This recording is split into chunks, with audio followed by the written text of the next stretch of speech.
今天我们来看到这个10几块就能到手的奥特曼呢，几乎正面没有透视，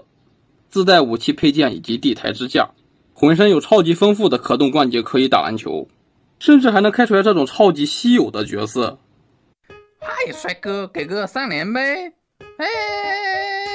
虽然说联动村要做奥特曼的时候经常会整那些令人尴尬的烂活，但是呢，他如果说这种正比例的话，那绝对是性价比无敌。这不很多人都想让我去测一下这一个动感英雄第3弹，第1、2弹的性价比已经是很无敌了。但是据说这一个第3弹呢，它的涂装关节配件全部都升级了，而且呢还不涨价，所以呢必须得再入一套看一下呀。这次呢依旧是盲盒款的，可以看到呢这次盲盒呢是真的是有隐藏款了，就是这一个被贝利亚认可的德尔塔天爪的形态。如果像我一样买一套的话，那就是这6个角色都能开出来，只不过开出来的泽塔呢是这2个形态哪一个呢就不一定了，这一个呢是5/6，这个是1/6的几率，毕竟这个算是隐藏款，所以说几率要低一些。就希望我能开得出来隐藏款吧，毕竟呢正常的配色呢实在是太过花里胡哨了。好，第1盒就开出来德尔塔了，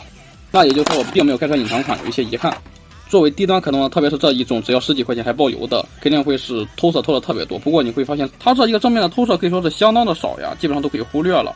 而且皮套最基础的银色呢也都是用金属色来还原出来了，并没有用纯银色来糊弄你。不过作为低端可动的话，背面当然也是会偷色偷的要多严重有多严重了。然后配件就是带1把武器或者一个特效键，然后就是一对飞行光线手，最后还有一个地台，只不过呢第3弹呢是多了一个魂之架。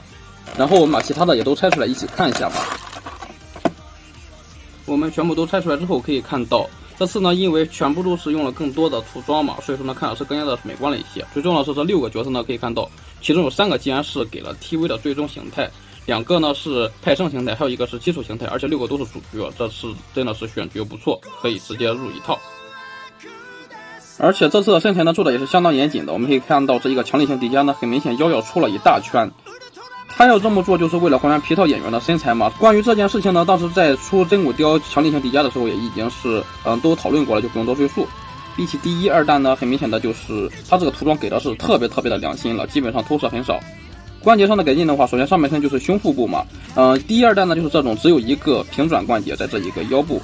而第3弹呢就改成了像高端模型一样的3段胸、腰、胯，就是说这里各有2处球形关节，这样的话可动是幅度更好了。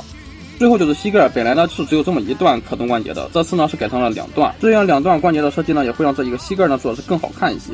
同时这次的漆面质量做的确实不错，没有很明显的异色以及涂不够的情况发生，不过呢蹭色的话还是有一些的。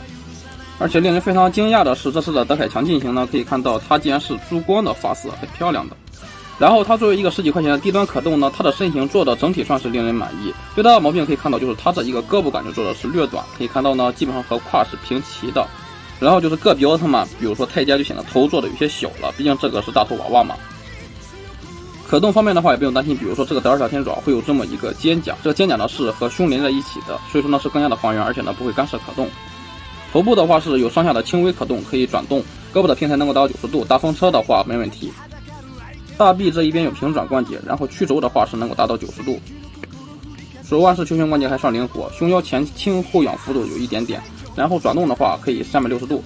胯部轻松一字马，毫无压力，前踢90度，后踢45度。大腿根轻微幅度的平转，屈膝的话是能够达到180度。脚腕是一个球形关节，十分灵活，然后脚尖没有可动。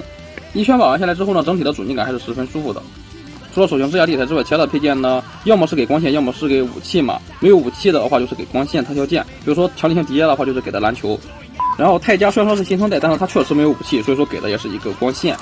手型也是给的很严谨，毕竟右手上有一个泰迦火花嘛，所以说呢也是自带了。其他4个角色都是有武器的，所以说自然也就给了武器，比如说欧布的大宝剑，然后就是贝利亚黄昏，还有德凯最终的这一个武器，只不过呢不能够变形成盾，有一些遗憾。最后呢是一个99成的稀罕物，毕竟我们都知道杰德呢很少给武器，